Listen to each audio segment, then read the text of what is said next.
Buen día, grado 11. Estamos entonces hoy para la clase del miércoles 13 de mayo. El día de hoy vamos entonces a continuar con el tema que veníamos hablando sobre la neurona, sinapsis, el impulso nervioso, entre otros.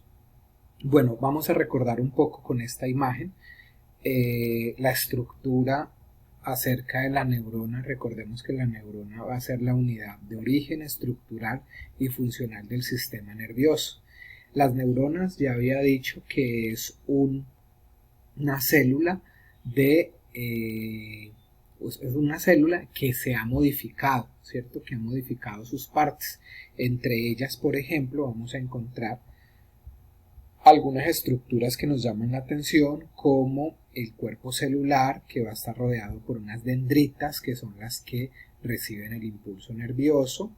Luego, ahí a través del cuerpo celular, o también podríamos llamar citoplasmas, donde se encuentra el núcleo, y este impulso nervioso va a viajar a través del axón, que a su vez es como la prolongación de este cuerpo celular, que va a tener las vainas de mielina, las células de Schwann, y que va a terminar en una ramificación que podríamos llamar arborización terminal, ¿sí? Que son unas terminaciones neuronales muy similares a las dendritas. Entonces, ya teniendo claro cada una de estas estructuras de la neurona, podríamos entonces a revisar cómo qué es lo que ocurre allí dentro de estas neuronas en cuanto al impulso nervioso. Entonces, recordemos que el impulso nervioso es la forma como viaja la información de una neurona a otra. En este caso, podríamos decir que una neurona en reposo, o sea, cuando no está recibiendo ninguna especie de estímulo, está polarizada debido a la acción de la membrana de sodio-potasio. Ahora lo vamos a entender mejor. Y cuando hablamos de que está polarizada, quiere decir que vamos a encontrar una neurona con polos, con una parte positiva y con una parte negativa. Ahorita con la imagen de pronto lo entendemos mejor. Podríamos decir que hay más concentraciones de iones de sodio en el exterior. El sodio va a tener una carga positiva, y más concentraciones de iono de potasio en el interior.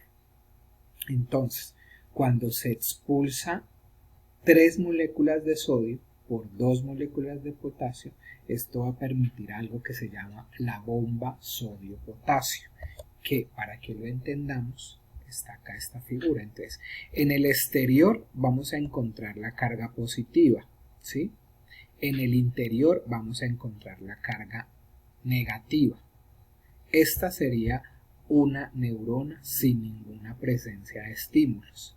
Cuando la neurona tiene un estímulo, entonces ingresa un átomo de sodio, y al ingresar el átomo del sodio se despolariza esa carga eléctrica de la neurona. Entonces vemos acá cómo al entrar la molécula de sodio cambia la carga negativa del interior y viene a una carga positiva, y así sucesivamente empieza a cambiar, y así puede ocurrir ese potencial de acción avanzando, ¿sí?, en la misma dirección del impulso nervioso, que ya habíamos visto en la clase anterior cuál era la dirección del impulso nervioso.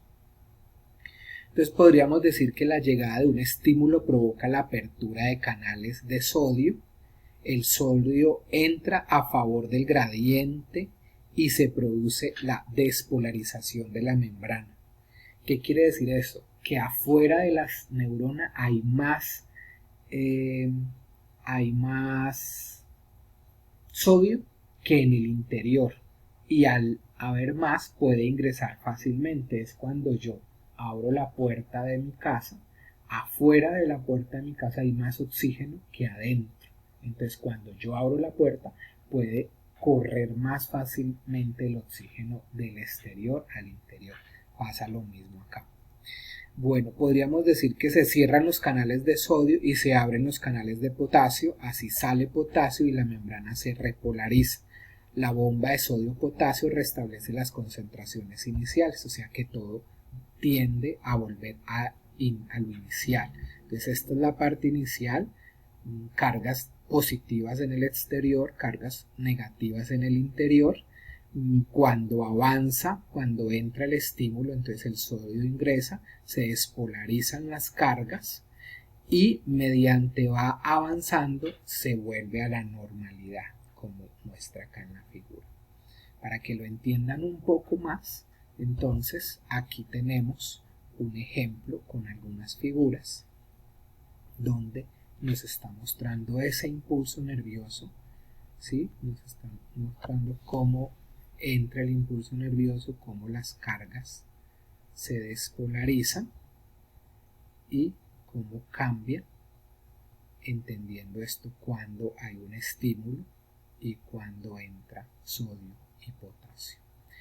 En la figura de arriba podríamos también ver el sodio cómo está entrando, cómo sale el potasio, y entonces dice ondas de despolarización que se propagan a lo largo de la fibra nerviosa. Entonces es otra forma de realizar lo que estamos explicando. Bueno, ya con esto entonces podríamos decir que la propagación del impulso nervioso va a tener ciertas características. Una de ellas es que el impulso nervioso se desplaza como una onda a lo largo del axón, ¿sí? Entonces va desplazándose de un lugar a otro. Mientras la membrana está despolarizada, no se originan nuevos impulsos, o sea que aquí hablamos de un periodo refractario.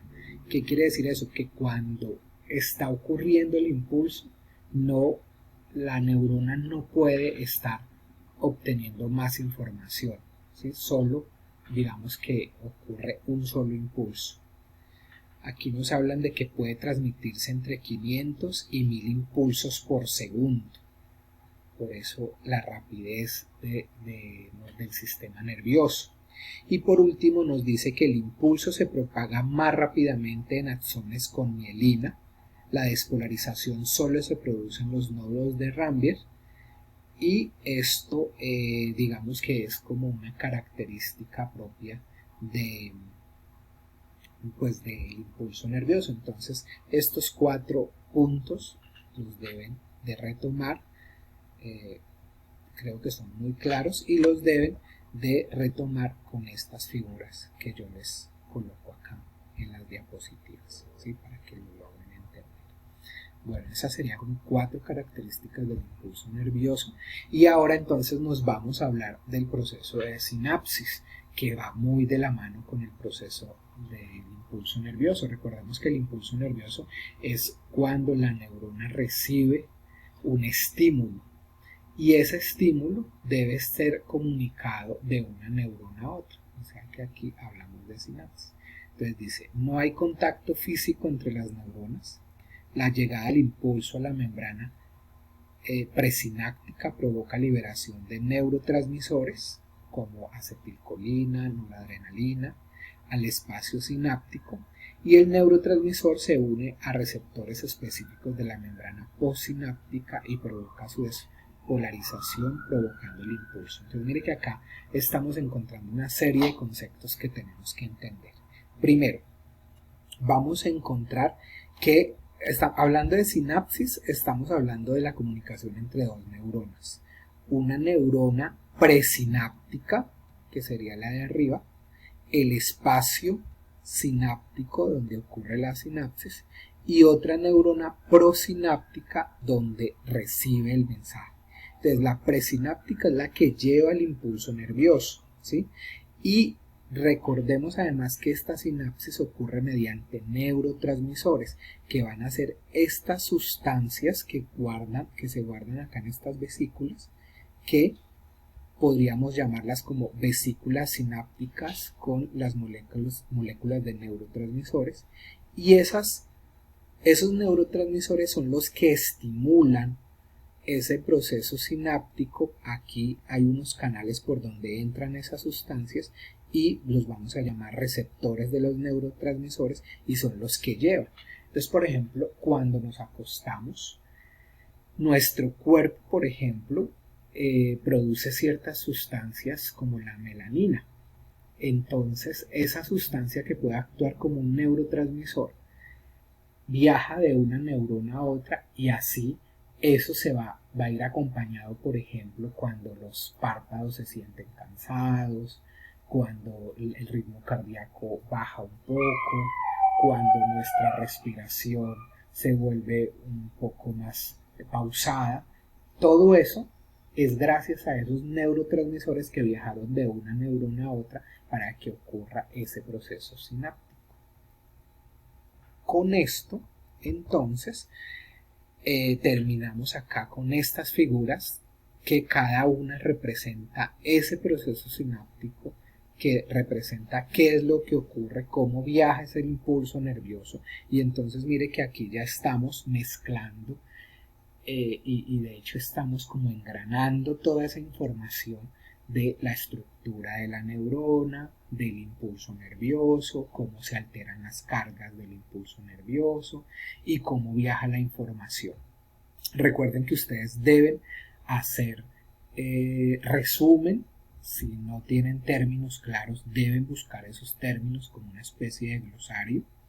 Y a partir de esto, entonces, les pido el favor, hoy no vamos a dejar actividad, hoy lo que les voy a pedir es que yo este video lo voy a subir a YouTube y si hay preguntas, ustedes van a formular preguntas y yo con gusto me tomaré el tiempo de responder esas preguntas del tema, obviamente, de lo que estamos planteando acá, de sinapsis, de los neurotransmisores, ¿sí?